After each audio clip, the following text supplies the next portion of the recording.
Hello, and welcome to this short guided meditation on 2 ways to find peace and navigate chaotic times.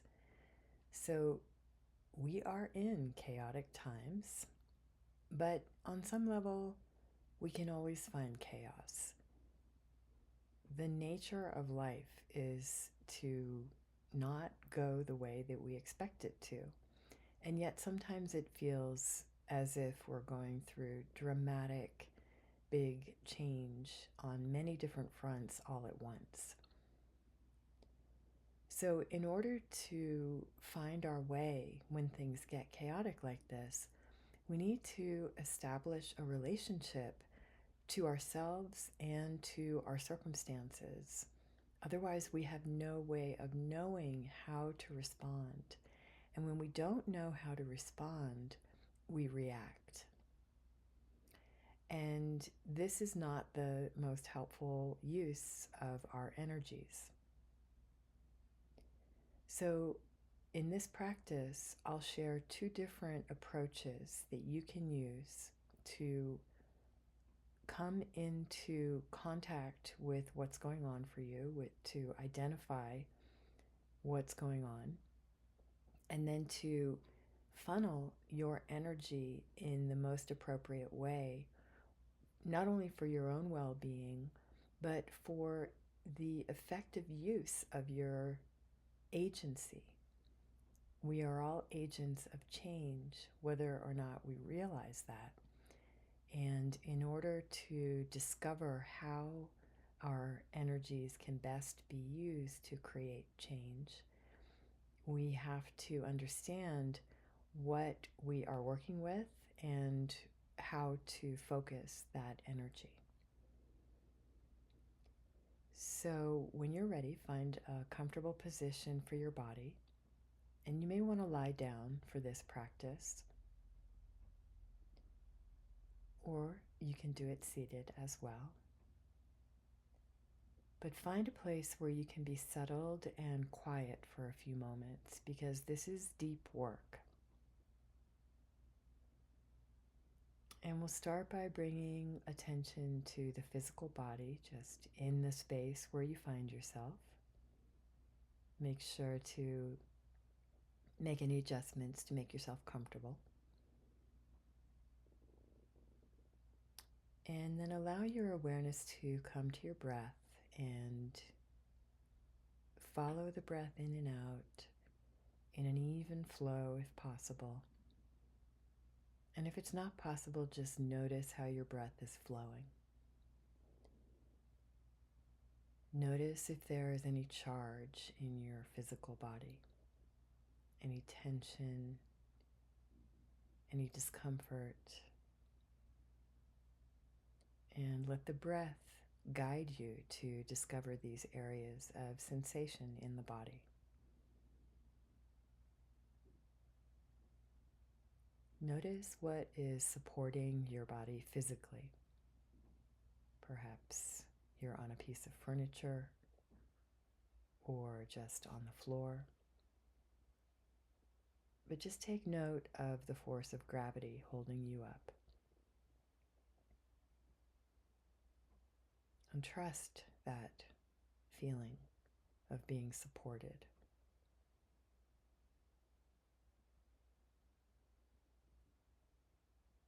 And as you allow the awareness to settle more deeply into the sensations of the body via the vehicle of the breath,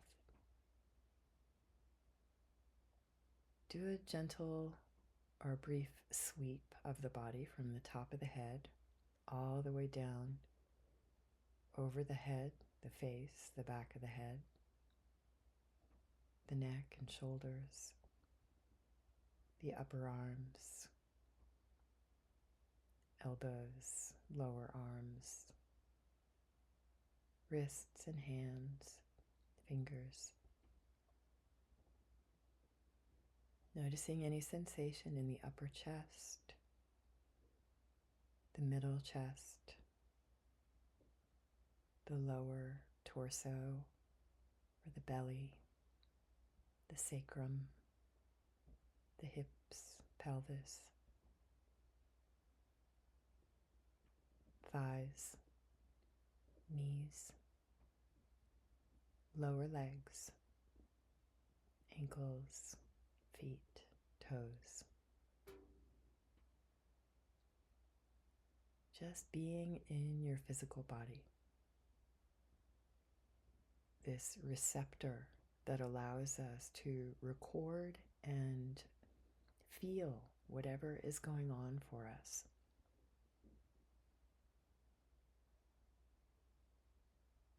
And just notice, what is it that your body wants to share with you today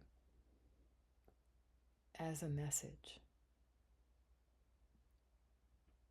Is there a sensation, perhaps a residue from a conversation or a relational dynamic that you've been having recently? Is there a physical sensation from some action you've taken recently? Or is there something a little more subtle based on some thinking process or way you've been thinking recently? Is there fear? Is there emotion? Is there anger?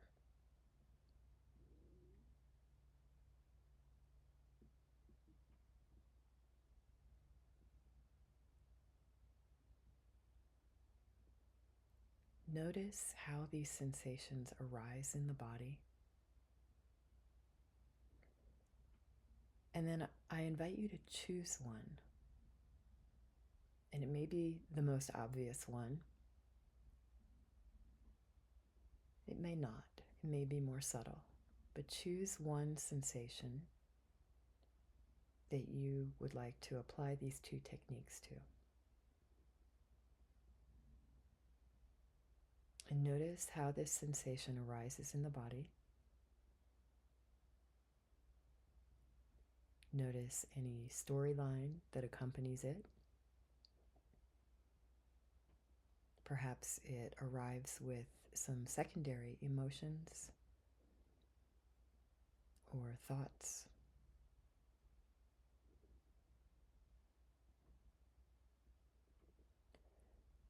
And for this first technique called removing, where we identify an emotion or a pattern, a thinking pattern, that causes some reaction. And in this technique, we notice how might we best work with this sensation, this emotion or thought, by removing our awareness from the trigger. And this might be obvious as soon as I say that. It might mean avoiding watching a certain news channel. It might mean discontinuing dialogue with a certain person or community where the dialogue never seems to come to anything fruitful and it just frustrates people. And it might mean developing a practice where you are able to shift your focus away from rumination or constantly looking at a particular issue and redirecting our focus towards something that feels more positive or fruitful.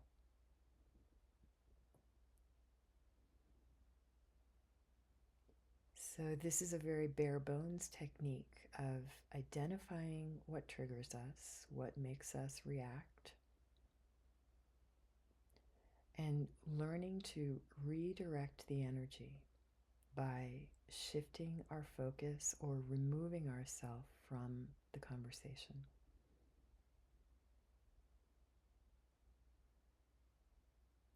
And this is basically part one of this first technique, there is a part two, which is to apply an antidote. And what I mean by antidote is to recognize that in any situation that makes us have a reaction, we are projecting our energy onto the situation and giving away our power in terms of giving away our energy. When we get angry at a situation, we give away our energy and allow it to dissipate. And so rather than doing that for part two of this removing practice, we remove that dissipation of energy. We remove that giving up of our power by pulling it back and recognizing that everything that makes us frustrated is caused by someone or something somewhere not acknowledging or not being able to see the truth. Wherever there is disharmony, we can recognize that perhaps there are bad agents operating in bad faith, but that they don't know any better. And we can apply the antidote of loving kindness, recognizing that we all just want to be happy. We all think we have the answers, or some of us think we have the answers to how to be happy. And we operate on those beliefs. And yet we all know that sometimes we don't see the full truth. And so rather than allowing your anger to dissipate your life force, apply the antidote of loving kindness and compassion toward those who would otherwise make you angry. So that is one option to this working with the energy of chaos. In part two, we will go a little bit further. So that might be enough for you. But in part two, the way that we work with the energy of chaos or difficult emotions or difficult situations is that we transform the energy. So going back into the body and recognizing the energy of whatever is coming up for you, we allow that energy to be transformed or transmuted into something else. So for example, sometimes when I feel frustration or anger at a situation, I'll go for a walk. I actually say I go for a stomp. I'll go for a very vigorous walk because that energy left in the body will find or seek release. And if we don't give it an outlet that matches the level of energy, then it will find another way. And that's how we come to reactions. So find a way, and sometimes we don't know exactly how that's going to work. We have to sort of let the energy sort of seek its own level. But this second approach called transforming is when we notice the energy of an emotion or the energy of a belief or a thought, and we take that energy, we remove it from the storyline, we remove it from the set of beliefs or ideas that we have about it, and we find another way to use that energy. Another way that I use that energy sometimes is in journaling or in the art studio. So some sort of creative release can be a really effective way of using this energy in this second form of practice. So I invite you to contemplate this in your meditation practice and in your daily life. When you notice that you're feeling charged, start with the first option. Is there a way to remove yourself? Is there a way to disengage from whatever is causing chaos or trigger? And then the second version, if you feel more inspired or more inclined to use the energy of that trigger to transform it and transmute it into some sort of creative act. So I wish you all the best in these practices, in these creative or chaotic times. Interesting slip, yes. Chaos can mean creativity. So there you have it. Thank you so much for your practice, and may you be well.